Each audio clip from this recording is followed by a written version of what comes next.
Goed, graad 12, kom ons kyk na aktiwiteit 2. Aktiwiteit 2 sê dat die inligting hieronder het op Witbank hardeware betrekking. Verduidelik waarom die debiteure ouderdomsanalise as 'n doeltreffende interne beheermaatreël beskou word, noem 1 punt. Nou dit is dieselfde vraag as ons vorige ene. Dit is presies dieselfde as daai. So ek gaan daai letterlik net sommer daar nou vir julle copy and paste. Okay. Goed, so dit is presies dieselfde vraag. Vraag 2.2. Verduidelik 2 verskillende probleme waar die debiteure ouderdomsanalise uitgelig word. Wat deur die debiteure uitgelig word. Verskaf in elk geval die naam van 'n debiteur en syfers. OK, weer eens, debiteure word 30 dae gegee om hulle rekeninge te vereffen. En nou het ons 'n paar debiteure Zulu, Botha, Valley, Walker en Klein. Daar's hulle limite in die tweede kolom. Third column shows you what they owe at this stage. So ek so kyk, Zulu, Botha is al oor sy limiet. Walker is naby aan sy limiet. Klein is presies by die limiet. So ja, en dan die huidige bedrag. So in die huidige maand, hoeveel skuld het hulle gemaak? So elkeen van hulle het gekoop in die maand. 30 dae terug, dis wat hulle nog skuld van 30 dae terug, van 60 dae terug, 90 dae terug. OK, so, probleme wat ek kan sien. Ek sien vir M Valley, eerstens, behalwe nou vir P Botha, ek het nou nog gesê van P Botha wat al oor sy limiet is, dan M Valley, het skuld nou gemaak, maar het nog ou skuld van 90 dae terug. Walker, is ook 'n probleem, hy maak elke maand skuld, maar betaal nie regtig nie. Ja, Klein is by sy limiet, hy het nou skuld gemaak, maar ook al ouerige skuld wat hy nog nie betaal het nie, onthou, hulle kry 30 dae om hulle rekeninge te vereffen. OK, so, dit is omtrent die mense. So die probleme wat ons hier kan sê is, ons kan maar weer die woorde gebruik, stadige betalers,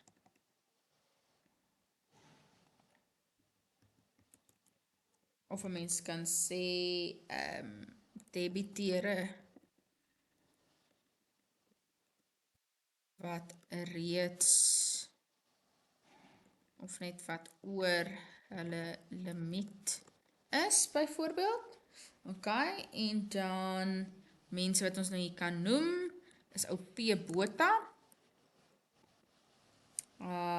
Hy is al, as 'n mens nou sê, met R700 oor sy limiet. Ou S Walker, as mens nou al S Walker se bedrag bymekaar gaan tel, byvoorbeeld.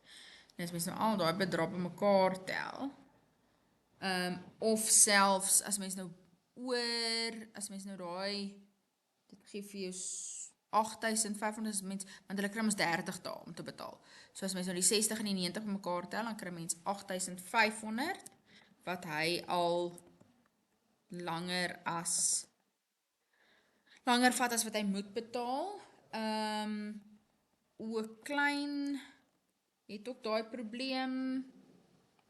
Ook Klein 1100. En ons nog ene wat so probleem het. M Valley. Nee, nou jy hoef nie hulle almal te noem nie. Ek skryf nou maar net, hulle is almal. Nee, so dit is nou wat hulle agterstallig is. Om dit nou nog by te sit.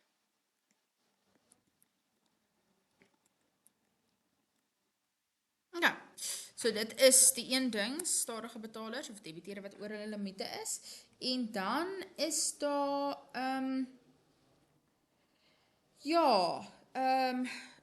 jy wat 'n probleem eintlik is, jou besigheid swak kontrole met die toestaan van krediet. En wat ek daarmee bedoel is, die besigheid laat steeds debiteure toe om te koop, al oorskry hulle limite of hulle tyd, wat ook al jy alles wil graag noem. So ja, die mense wat nou hier betrokke is M Valley eerstens, met sy R950, S Walker, weer eens met sy 8500, en O Klein, weer eens met sy 1100. So, jy laat vir hulle toe om te koop, as ek nou net geweer moet teruggaan, jy laat vir hulle toe om te koop nog, maar hulle het alankal, moes alankal begin betaal het, hulle moes na 30 dae begin betaal het. Iemand wat ek nou nie genoem het nie, P Botha. P Botha is weer eens ook 'n probleem. Ok, so ja, dit is min of meer wat dit is, en dit is vraag 2.